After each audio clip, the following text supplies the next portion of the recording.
Hello everyone. This weekend's review. I'm currently on holiday, not proper holiday.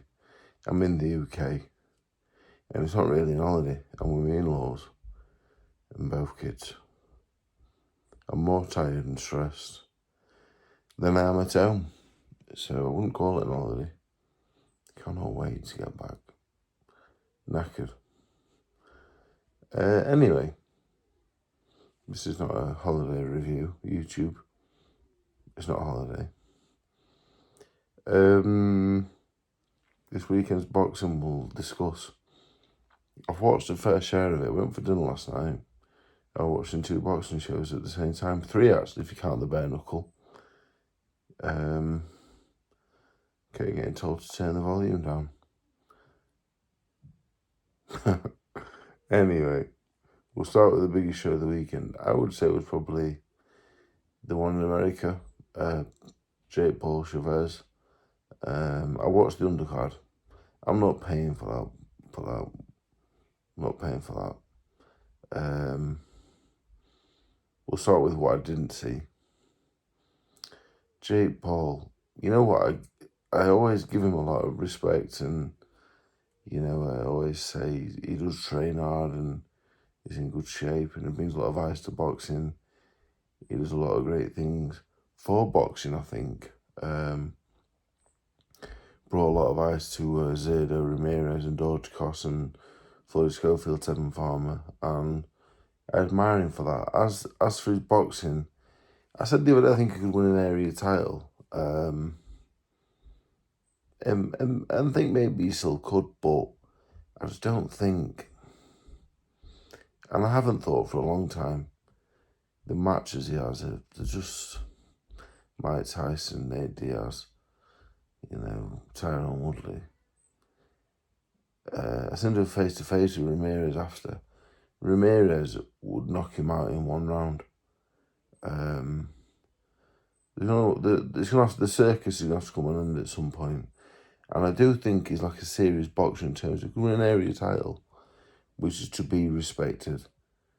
But fighting all these old world champions, 6 weight divisions above the best, and 60-year-old legends and that, like, it's going to have to come to an end at some point. I've seen the highlights. I've seen a lot of comments. Whoever's paying for it, don't pay for it, would be my advice. Now to the serious stuff. Zerdo Ramirez, Dorchkos. I'm not seeing these. Zerdo Ramirez is top class. Schofield's top Farmer in 1. I thought Farmer might be too experienced for him, so Schofield must be the real deal. The fights I did see, I watched Joel Iriarte against Kevin Johnson. Now, Iriarte was 707 knockouts. This is why I like the commentary, because the commentary were crap. Terrible, to be honest. He fought a fellow called Kevin Johnson who was 12-6. And the commentary was saying, oh, well, he'll get stopped here. This fellow will stop him. Kevin Johnson, never heard of him myself, actually.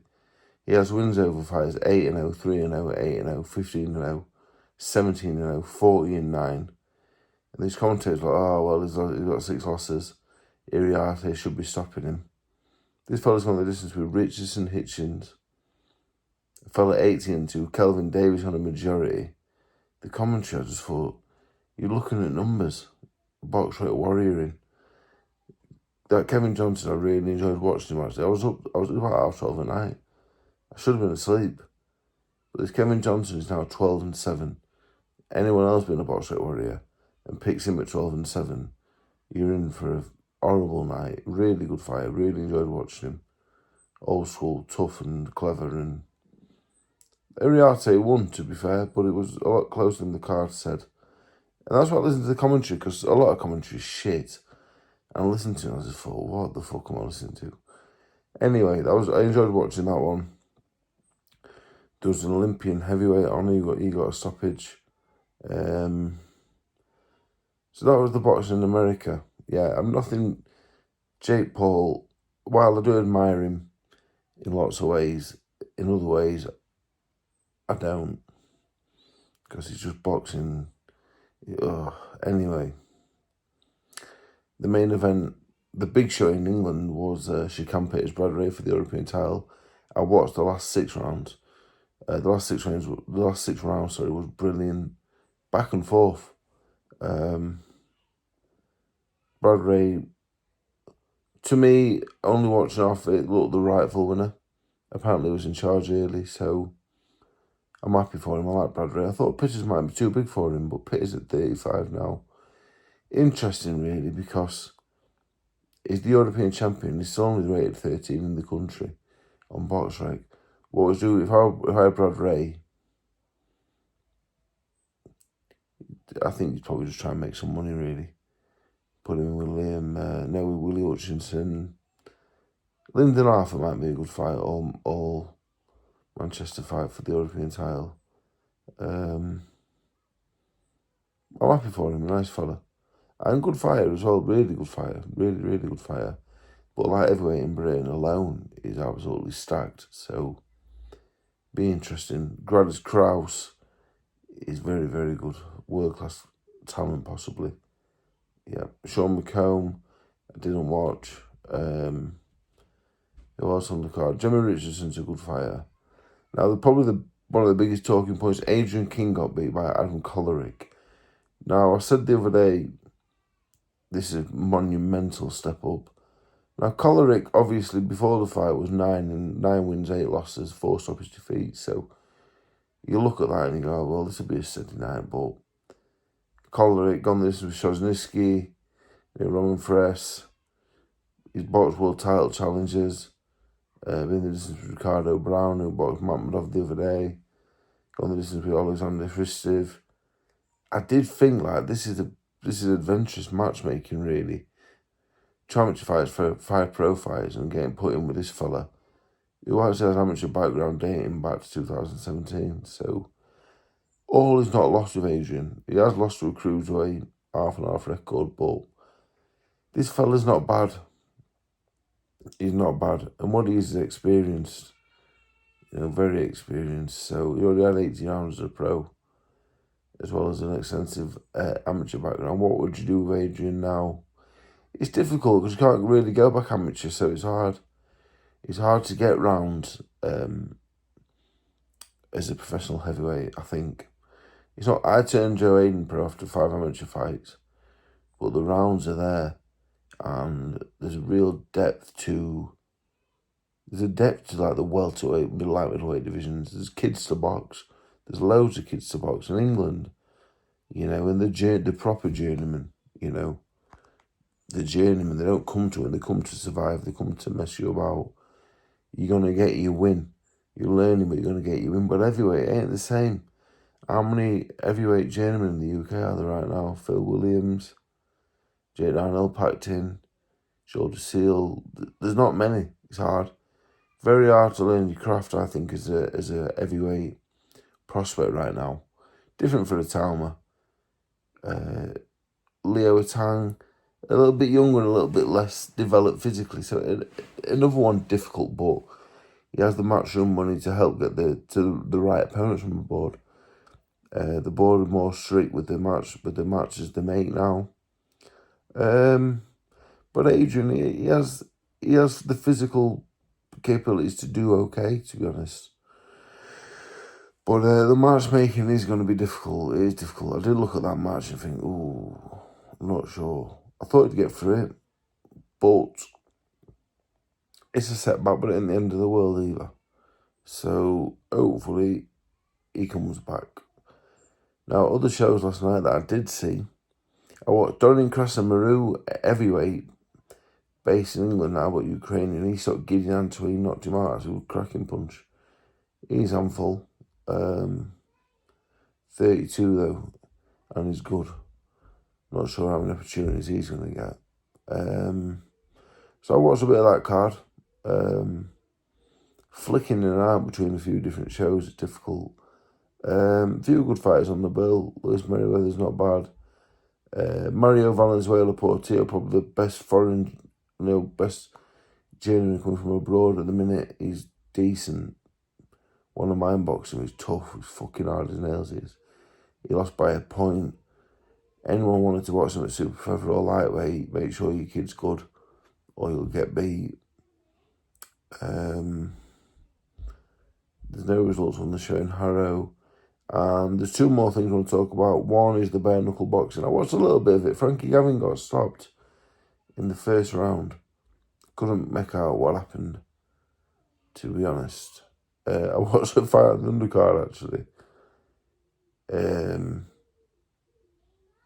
A ginger fella. What would his real name be? Not sure. But you know what? It was quite good, actually. I think he was a fella called Rafael Witkowski, so I'm guessing it's called Liam Smith. Gin from Shard End, I think they called him. And I'm watching it, and I thought, so the first round gone by, and the other fella won the round, and they won the second round. And I thought, this fella can actually be quite clever, actually, just getting out of the way of him. It ended up stopping him in the fourth round. And I was quite impressed with him, actually. I thought, I reckon he's got a bit of boxing experience somewhere, because he was clever how he did it. Learned some nice uppercuts inside. I was laughing watching it in a way of like haha, you're better than you think, actually. I enjoyed it. And the main event I watched, Tierney Christie, I watched. It was a good scrap, actually. I'm not really watched much of the bare knuckle stuff. Tierney is obviously a decent boxer, can box. And the other fellow, Christie's tough. But his face really does mark up. But I thought Christie hit him a few times. At the end of the third round, Tierney, I thought he was wobbled. But I enjoyed it. It was good. It was a good fight, to be fair. I thought it was good. I enjoyed it. I thought they both did well. Now, the last talking point, Deontay Wilder boxed on, when did he box? Friday. Now, I've seen highlights of it, and people said, bloody hell, he was terrible. Now, Deontay Wilder, even when he won the Olympic bronze medal, even when he was world champion and defending it for years, I never thought he looked amazing, to be honest. Technically, he isn't great. You couldn't say poor, because he's always had a decent jab. He's always lived that right hand straight and true. So he's not, you couldn't say he's technically terrible, because he's not technically terrible, but the highlights I saw, yeah, he looked terrible. But the point I'm trying to make is, it kind of always looked technically terrible. He boxed Luis Ortiz, I think they boxed 15 rounds altogether. He lost all 15. He had an hard time with Spielke, he had an hard time with nearly everybody that went round. So, I don't think he's the man he was. I think the Fury fights ruined him. But he's still to be respected. I don't think there's that many fights left for him. I think the Joshua fight, I think if Wilder boxed me, that was talked about. I don't think Deontay Wilder knows who I am. But, I think that'd be a sad end for him, really. Because he could lose to someone like me at this point, I think. I think his toughness was a big attribute that really made him what he was, and that won't be what it was. Neither will his punch resistance. So I'd like to see him box Joshua, or nothing really at this point now. So yeah, I don't think his boxing's got any worse. I don't think he was ever the best. He can still punch, but I think all the other things that made him a great fighter, because he had 10 defences, I think, are gone now. So I'd be sad if he lost to someone like me, really. Good fighter, but not, world heavyweight champions. It would be sad. So hopefully it's Joshua or nothing for me. But anyway, that's this weekend's boxing. Thanks for watching.